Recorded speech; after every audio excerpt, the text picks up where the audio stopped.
Welcome to Inside WillU. In the first series of this podcast, we'll be meeting the WillU Financial Group team and exploring all the services they provide. They'll also be divulging the highs and lows that go with being part of a startup business. So hello and welcome to episode 1 of the WillU Financial Group podcast. Yay, here we are. It's called Inside WillU, and we'll be delving a little bit beneath the surface of the company, chatting with all of the team. And the first person we're starting with is the man behind it all. One of the men behind it all is the group CEO, Craig Copeland. Hello. Hi, Tills. No pressure. I mean, I guess it was our mad idea, so we better put ourselves in the firing line. So we better, and it better be good. So we will be chatting about the story of WillU, your journey into finance, discussing the team and kind of the environment you try to create as a CEO, also touching on some of the challenges you've faced, not only within the company, but also being a CEO. And then finally, I will ask my key question, which is something I will be asking in each episode of the podcast.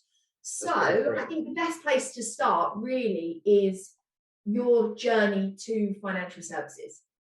Yeah, okay. It was a strange one, really. Probably not a journey I planned on embarking on, I guess. As a child, my dream was to become a professional racing driver. I'm not going to bore you too much with the stories that go behind that, but suddenly that journey stopped. We had an illness in the family, and I guess that was the real moment and moment that I had to make a decision that was going to be the end of that journey and starting something new. And that was at 17, and that was probably quite a hard lesson to learn, that sometimes failure or something you dreamt of becoming your whole life and something out of your control, stops you doing what you love, I guess was quite a big lesson learned right from the outset. So from there, a 17-year-old kid, I guess I still was at the time, I went and worked for my father's garage. Was buying and selling cars. My wife, now long-standing girlfriend, we've been together since we were 14, made the decision that we probably needed to come together. And she lived in London, I was down in Dorset, and finance was something I knew about, but wasn't something that I was in love with. I guess it's something that I have fallen in love with, and something that challenges me every single day. And I guess interestingly, I tried 3 or 4 jobs in the city when I moved up into London, hoping that I was going to find the joy and the love for something straight away. And I was quite ruthless. I didn't realise at the time probably what I was doing, but I left 3 organisations very quickly within 2 or 3 weeks of being there. So everybody that knew me, I've moved up to London and been in 2 or 3 roles, must be thinking, what on earth is this boy doing? He's left, a good, solid, stable job down in Dorset to go start a new career in London, and quickly realised that the 2 or 3 roles that I took weren't what I wanted them to be. So I quickly realised, not knowing much about finance, quite quickly what I wanted to do. And that was something that was challenging. It was something different every day. And that's where I found myself in stockbroking, where I met Ross. In fact, Ross interviewed me at the organisation that we worked at together. And working with him inspired me and ignited something inside me that was, found passion for this role, and something that was, you're only as good as your last day. The research that you did and the effort you put in was exactly what you got out. And that for me was just so important, in that embarking on a new role and studying and getting my exams to be an advisory stockbroker was something that was so important to me. And a sense of achievement, I guess, still was really important for me. I felt like I needed to achieve something rather than just go into a role and do a job, which may have just been cold calling and getting new clients in for a specific part of the industry. I needed something that I had a physical presence and holding of, and something that I could almost take back to my parents and people that had trusted in the decision that I made to move into the financial services sector, that I've got this now. And that took a while. to get that. But once I got that, that was a big turning point, I think, in the process of starting the WillU Financial Group. Yeah. And going back to your racing, just do you think there's any skills you picked up? Because to me, that's such a niche thing to have ever, considered as being a career. I had no idea until I started working with you. The karting, the racing. I mean, it's huge. And in that time, obviously, you're very tenacious and hardworking, and your focus. Do you think there's skills that you picked up from that, or that's just something that's in you? No, I think the motorsport is a life lesson. I think as a young guy, you are surrounded by older people all the time. You spend a lot of time with your family. You spend a lot of time with other young competitors that you're racing against. But you create this friendship, and you are reliant on a lot of older individuals that are teaching you and molding you into being what they need you to be as a professional racing driver. And I think whether or not you're going to be a professional racing driver or not, the environment is so important. And I read a lot of books, I listen to a lot of podcasts, and I think there's a lot of things in businessmen and entrepreneurs is that you see individuals being around older people and ambitious people. It definitely kept me on the straight and narrow and away from probably the problems and the outside world that were there as a young kid, that you can be very easily diverted off down the wrong path, I guess. And I saw a lot of some of my young friends in my middle school go off and into tangents with super successful, or were due to be super successful sportsmen, very talented at football, but were stuck in an area where they were around the same people the whole time, and they were so easily pulled into the wrong direction. And for me, 100% being around what is classed, I really think, is a rich man's sport, around really successful businessmen, parents of the other children that you're racing against. You learn so much. Somebody that is switched off on a weekend with their son, and how they interact with other people of all calibers of life was something that I guess we just picked up as kids. And I think one of the biggest life lessons that motorsport taught me was that I couldn't really afford to be racing. So my parents put a large requirement on me regularly to go and find sponsorships. And my mum would pick me up from the school and drive me to an industrial estate after school 2 or 3 times a week. And within that week, I had to get £1,000.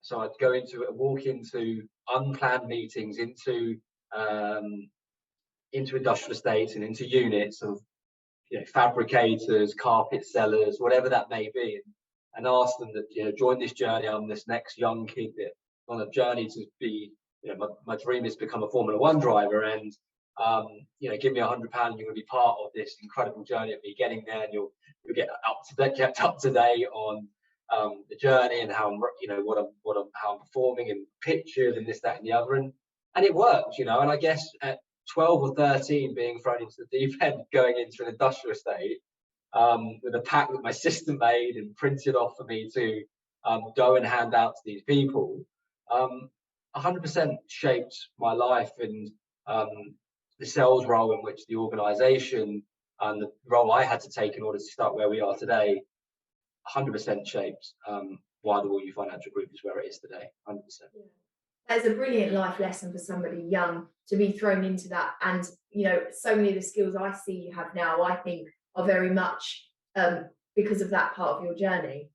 So that's 100%. super cool. Yeah. And we are now up to where we are now. Yeah. So the birth of the WillU Financial Group, the first question for me is the name. Talk me through the name.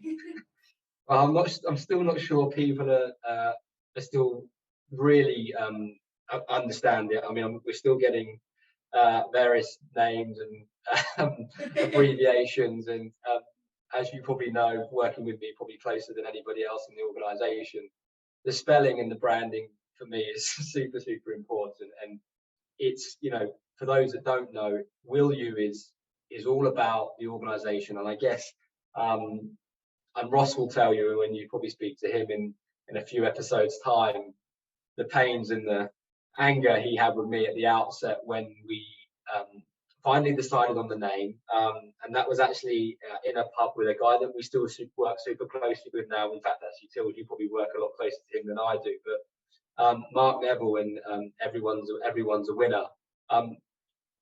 We wanted something different. We wanted to be what we were doing right from the outset, and we were trying the sort of standard industry names, Ross and Craig Associates, Copeland, Sando, everything that you could normally think of, and then we were just sat there and thought, this isn't us, and we wanted to do something different. And I guess for us, at the time, the vision of the group it wasn't a group; it was will you invest. And it's what it says on the tin, I guess, is will you invest? Will you buy? Will you sell? Will you receive income? And it was a very large play on the name. The name has always been super important to us, and we hope as this journey continues and grows, and people will morph into what the brand is all about. And it really works. I mean, we never really anticipated the name, being so integral in what the group has now become. Obviously still a small to medium-sized business, but ultimately the brand was so important to me and to Ross, but I think probably more to me, and the headaches it gave Ross when we were probably on page 50 of artwork coming through what the brand was looking like, and I was saying, no, that's still not right. And the day the one that came through, I remember just being so excited. I think the work we had done before we got to what the brand was called was really hard and stressful. But then to see something so refreshing within an organisation and it actually coming to life, the paperwork, the late nights in the library of starting and after work planning and doing everything to try and get something of a vision that Ross and I had onto paper was grim and really, really hard. So to then go like, we're here, we've got everything we need, we've done everything we wanted to do on the sort of commercial hard working side. Now it's about creating this brand that then sat on top of that, and I really, really enjoyed that. That for me was the realization that we were creating a brand. And when the right branding and the name was said for the first time, and Mark said to us, "What about WillU? Because you've said WillU 300 times in this conversation that we're having here tonight over dinner. Why don't we call it WillU?" And I guess for us straight away, it was right, and we knew it straight away from there. We walked away from there so excited that we had a name, and then to see it to come to life has just been fabulous. Yeah, because it's pretty different from your traditional financial services name. Obviously, that's your story of how you got it. It was the one that just fitted right. But did you intentionally want to try and do something different, to step away from your classic names, really? 100%. We needed to do something refreshing, something different. Ross and I both left an organisation that was very traditional and taught us so much about the industry and everything that we did. But we knew what we didn't want to be. We knew we wanted to be something new, something exciting, something different. And at the time, obviously, it was just investing, and investing was starting to get cool again. I think when investing in the stock market listed and people were investing into the market, I think for a while it was seen as quite an old gentleman's or old ladies' history of companies that they worked for in the past. And I think we've really started to see a shift at that point, even then, which was probably 5.5 years ago. Investing was starting to become cool again, and younger people were starting to get involved, and so it was really a requirement, I think, for us, in that we were two younger guys coming into this industry that wanted to make a change, wanted to make a difference, and the branding was so important. So that decision we still are still so important to have traditional values of the organisation. We still think the advice part within the organisation is imperative. But you look at a lot of the new firms and current firms that are popping up, which are execution only, where you have to look after things yourself, which is super cool, app based. You have to do those investments yourself. There was nothing cool for people that still wanted advice. Yeah. You know, you either felt that you know, we heard it day in, day out, and that a lot of people felt so segregated from an advisor that they could deal with, because there was nothing there that they could relate to. They were this young, ambitious gamer, or, you know, young sports person, but were so far away from a pinstripe suit advisor that they would dread picking the phone up to. So we needed something that attracted them visually, so they felt comfortable in speaking to us as an organization. And then when they saw underneath what we were all about and very different, yeah, the cause were the same, and the advice is so important, because that's what shapes everything you give and, you know, retention of a client. But the vision was so important, because that was the stepping stone of the, you know, the core advice is there, but the vision was very much that we needed to be different, and we needed to attract and excite new people into this industry. Yeah, it's a pretty daunting task, you know, stepping out of the comfort of being in employment in the financial industry and kind of doing it yourself. Was there any particular moments that were like, right, we're ready to make this leap, or you just kind of felt you wanted to make a change within the industry, and to do that you needed to like pave the way yourself? Yeah, that's a really great question, and I think Ross probably might, when you speak to Ross, might have a few different stories. Ross has obviously been in the industry a little bit longer than I have, and he will tell you again, I'm sure, that he had a lot of opportunities to go and do something, you know, multiple times, and never took up that opportunity. There was multiple things. There was one guy that in my old organization that I really looked up to, who actually left that organization, and on that day, that was a real factor for me to something needed to change. There was pressures from a work point of view, and an environment point of view, I guess, that really needed to make things change for me. I couldn't see myself being in that position that I was, even for a very short period of time after doing my exams and moving on to dealing floor. That wasn't me for long term. That wasn't where I wanted to be, and I wanted to make sure that decision that I made at that time, which was 3 years, I was 3 years into, passed my exams, moved on to dealing floor, looked after a group of account executives, managed. I guess without even knowing it, I started knowing the things I was liking doing, and that was, you know, building a team, and, you know, making a team, in, you know, infused in wanting to grow and making people better at what they were doing, who became better at doing things than I was. But being able to take, I felt that I had a great vision to be able to take a few things from the great what people were doing and being able to bring that together to make the whole team much better. So I guess for me, the pressures of someone telling me to do something that I didn't feel right was for the client, and knowing that the things that I'd learned in a very short period of time is that I wasn't probably quite ready. We weren't quite ready just to go and start up, but we knew what we didn't want to do.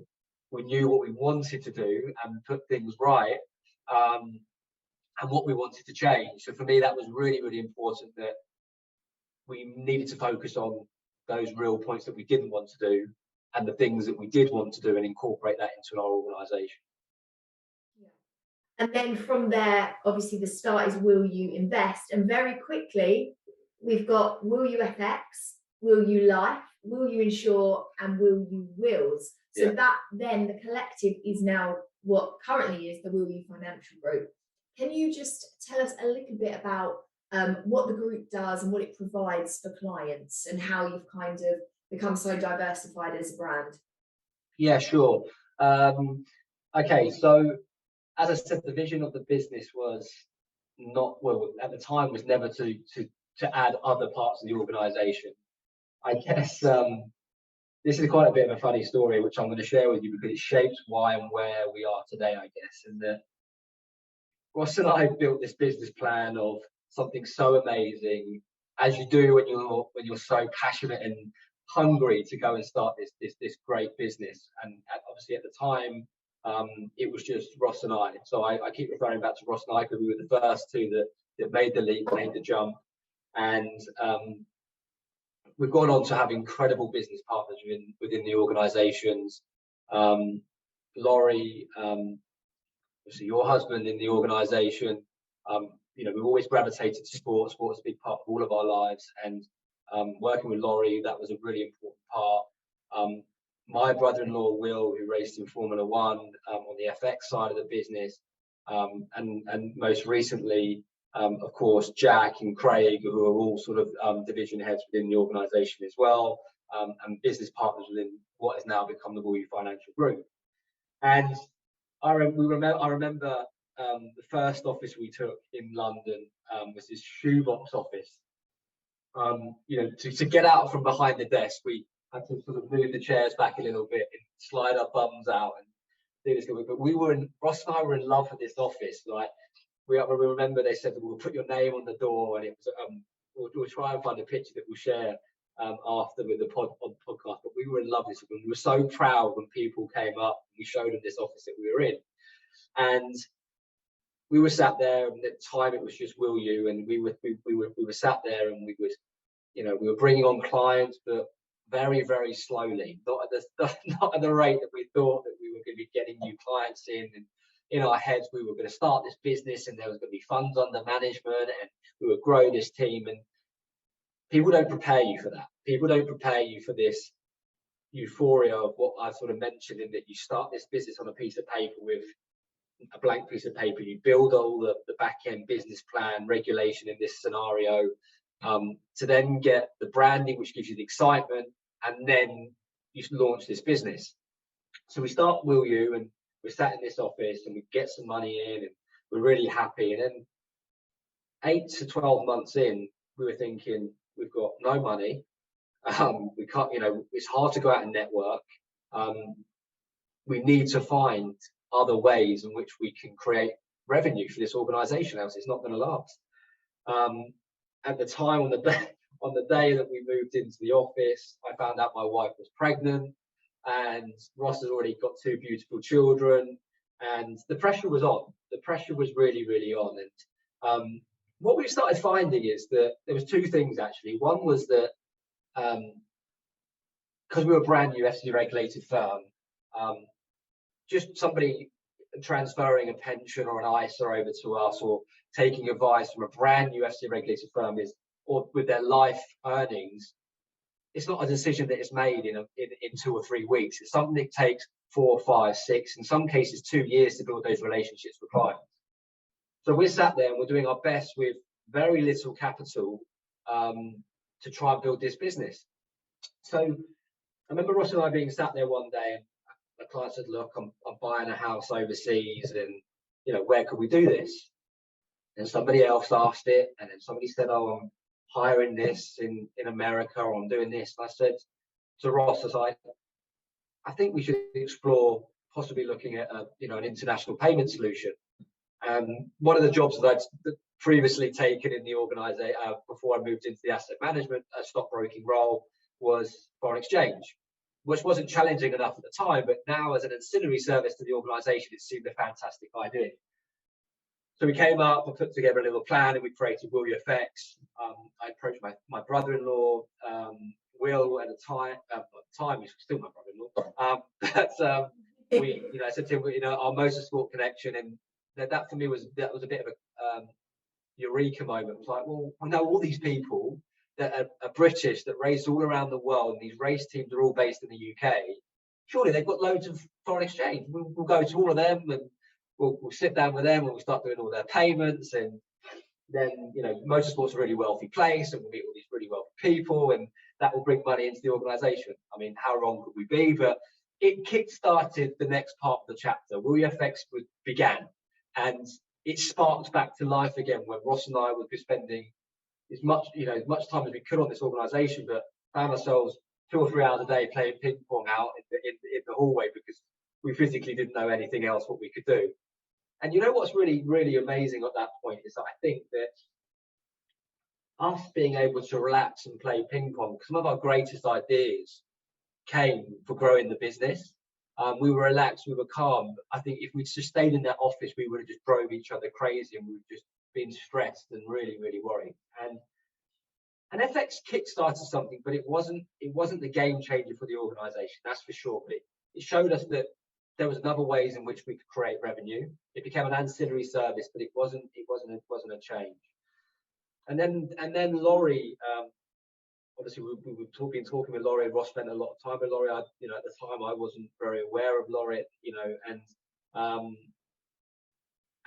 then Laurie saw the vision that we had for the organisation, and decided that with his career and where he was at the time playing football, that he wanted to explore something. And we looked at lots of things, and Ross and Laurie would get extremely excited about something they went for a meeting with, and I'd come back and destroy their dreams or something, because it just wasn't the right time to go into the sectors in which we were looking at. And then we got approached by Vitality, and with Laurie's background, the sporting background that we had, and WillU Life just became alive, and it just worked so in line with our brand. And that was the game changer of the organisation by far.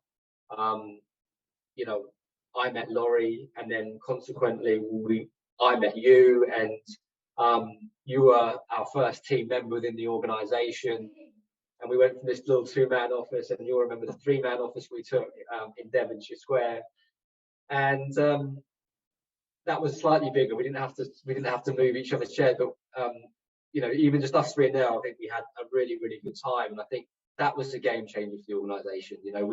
We all had these incredible connections, and Laurie and Will at the time were very much away from the organisation, although they were partners in the organisation, but they were very much partners in our organisation to be lead generators and be a shareholder in that organisation because of the connections which they had. It was always very much, everyone knew their place. Ross and I ran the organisation day by day. The guys, were still very much involved in and still are very much involved in their sport and what their main role was. But us three, me, you, and Ross, were there to sort of carry the baby as such. So everyone knew where they were, and everyone was super happy. But that was the game changer. Ultimately the group had grown. Clients wanted more from us as an organisation. They wanted us to do more for them. They wanted us to do their life insurance, do their health insurance, and the network of people that we had, we could actually then start doing real business for them, where the FX wasn't relevant, and either was right now them passing over their wealth or their pension or their ISA, because we're still a new business. So, but people needed life insurance. If they had life insurance, they wanted to make sure they were adequately covered. If they didn't, they needed it, and also they wanted health insurance and so on and so forth.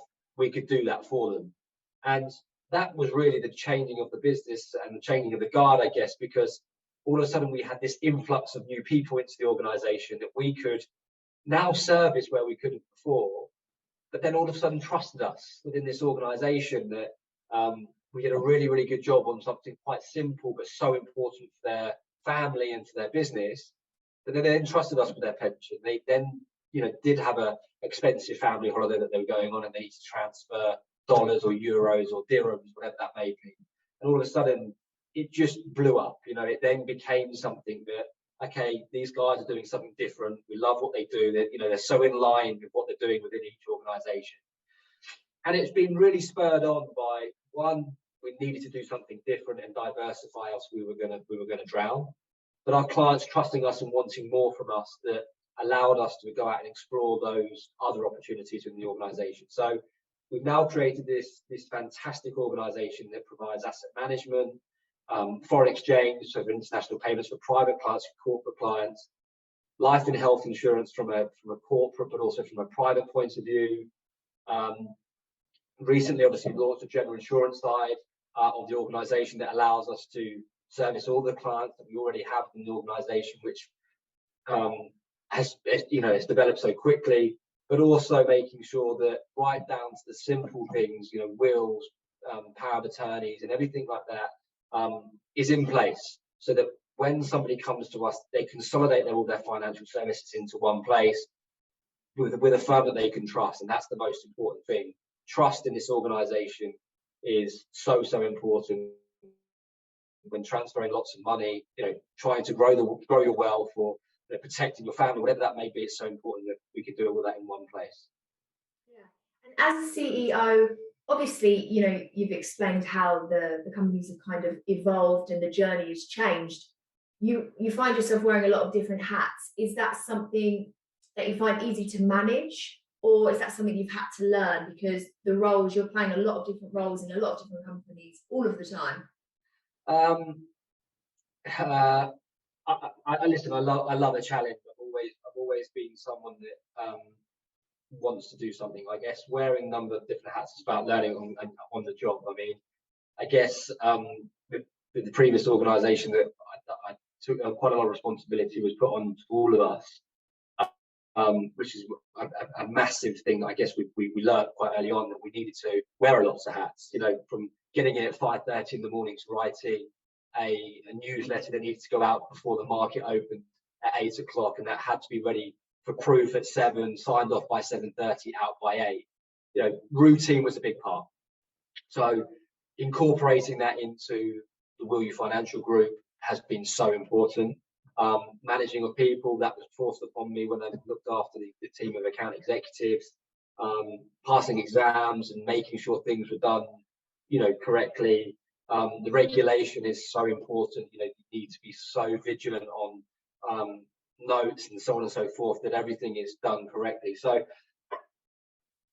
it's a learning. Every day is learning. That's the biggest thing. And wearing multiple hats as an owner of a business, you have to do that. When you've got no money in the bank and you can't really afford to pay wages, you either sink, as I said before, and when you can't afford to employ really expensive people or labour or things that make things easy for you, you have to do it. And I guess it's lots of late nights, early starts, which don't go away. But I think as long as you've got that passion and drive, I think you just learn and push forward through the whole thing. So. Yeah.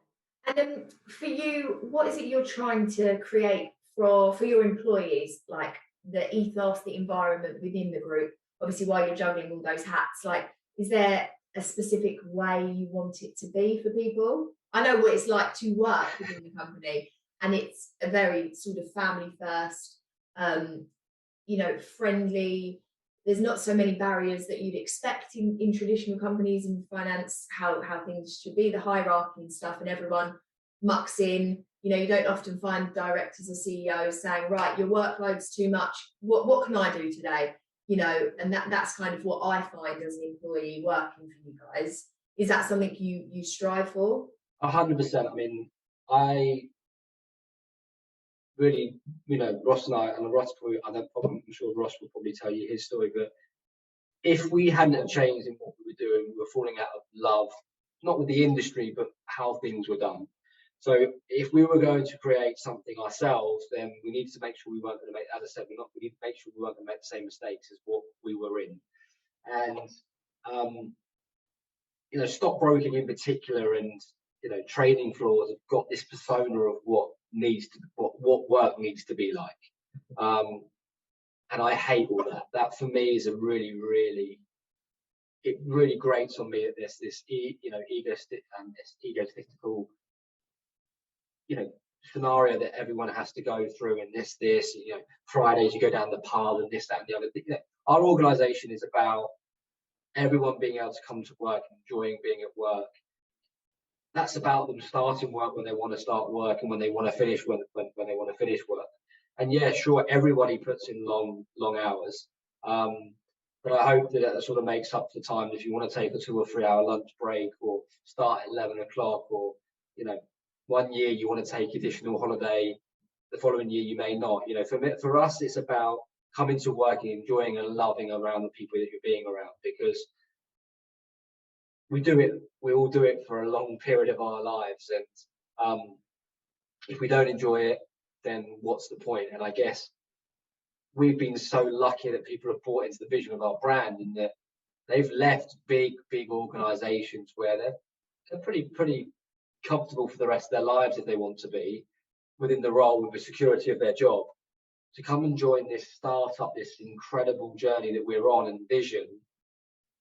There has to be something that they love, I guess, that why people are joining us and you know, and are staying with us, because you know, we want it to be different, we want it to be enjoyable, and you know, but equally the job has to be done really, really well, at no cost to the, you know, the advice and the service that we give our clients. And I think that's the two really important points that we have. Yes, it's a really fun place to work, and we're hopefully doing things in the right way. And, you know, coming from you, which is lovely. You were the first team member in, and you know, you're integral to that part of what we do within the organisation and how we maintain that standard of what we want to do from the vision right from the outset. So yeah, it's a really, really important part, and I hope you know, that shines through to everybody that works there. And trust me, there are tough days. We're all in the trenches together. But you know, as you said, you know, it's not about segregating ourselves away and only dealing with the things that we want to deal with. My role, everyone's role in the organisation, is that we need to help each other, and the more that we all help each other and make it more enjoyable, the more we're all going to succeed and get to where we want to get to. Sooner rather than later, I guess. What exciting things are coming up? What's some of the stuff you can say? We're going to do any like, oh, we've got something really exciting coming up, but we can't tell you about it. Yeah, there's a lot of things going on in the background, as there always is.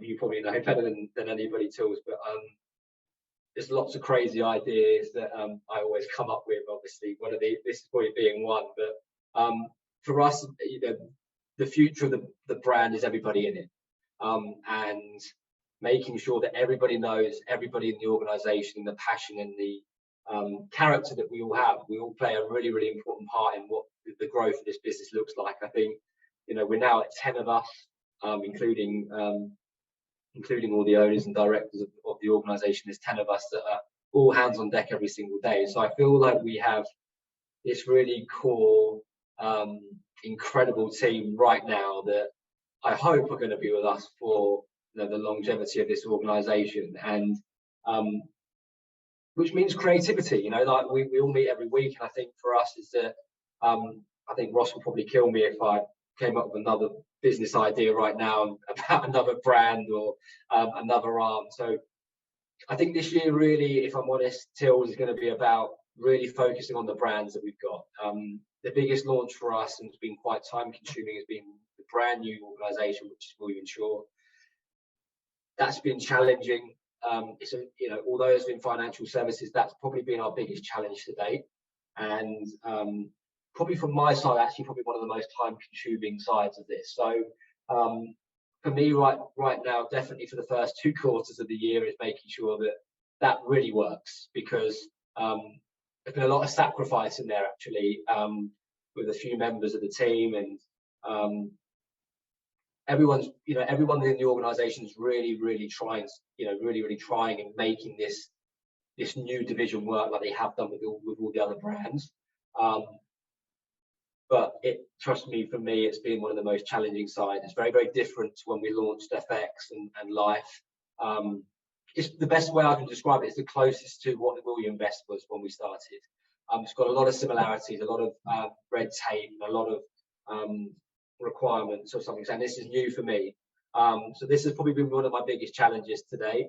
WillU Insure. So I'm embracing the challenge with that, and for everybody, really, it's really about making sure that's a real success this year. And in such a short period of time, we've already noticed that has got so much great potential to help the existing clients within the organisation. So there's that. And I guess probably in the second side of the year, we've just taken on in the last quarter a couple of new members of the team, which are really integral within the organisation. So yeah, just I guess really right now it's just focusing on where we are, what we've got, and then maybe a new division probably back end of the year. But I look forward to an email in November. So I'm thinking, let's get an octopus in the office or something. That will really help. No, we're not going to do that, man, this year. I think right now it's really about just getting our heads down and just making sure what we have got now, and the end to last year and the start of what we've had this year continues, because if we can carry on like that, that would be, huge, tremendous growth for the group over the next year. Thank you so much for a start. One more question, and this Yeah. is my key question, which I'm going to ask everybody at the end. Okay. And it is, what business advice would you give your younger self? My motto in life is try everything within reason. I mean, I guess for me, I've always, and again, I think the business explains probably a lot of that, isn't it? Always say yes and try something. You're better off trying and doing something than not. I remember so many times I'll go to an amazing event and there'd be somebody there that I knew would probably change my life, or not change my life, but could have a really great impact on something if I had a conversation with them and open up doors. And I don't know where that came from, but at the time I wouldn't do it. I'd be too shy to go and ask that question or go and speak to somebody. Now I will speak to anybody and I'll make a beeline for somebody just to make sure I can have that conversation to ask the question in the right way. And I think that's a really important point, in that building that relationship with somebody and trying it is much better than going home. I remember so many times I was so desperate to become a racing driver that I go home and hadn't done it because I wanted it so bad. I didn't want to mess it up. And it might have been an owner of a Formula Renault team or a Formula One team, or just somebody that I could have spoken to that could have opened up doors, and I didn't do it. And that was one of my biggest regrets, that I learned very, very early on, that I needed to do that. So for me, it's very much about trying and doing. Don't have a regret, because that's the most important thing. Is that what's the worst that can happen when somebody say no?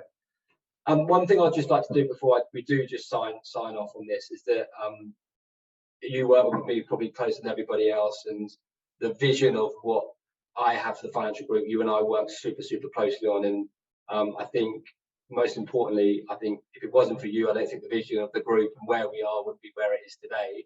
And the burden I put on you with 2 weeks ago to start a podcast to where we are today and creating this in such a short period of time. So I guess for me, Till, thank you very much for taking the risk and taking the pump with us when we were very brand new, and sharing the vision with me to get to where we are. So that's really important. Oh, thank you. It's a pleasure. On episode 2, I'll be chatting with Craig's co-founder of the WillU Financial Group and WillU Invest CEO, Ross Sando. We'll be exploring his journey up to now and hearing what a day in the life of WillU Invest looks like. See you then. You're now an insider.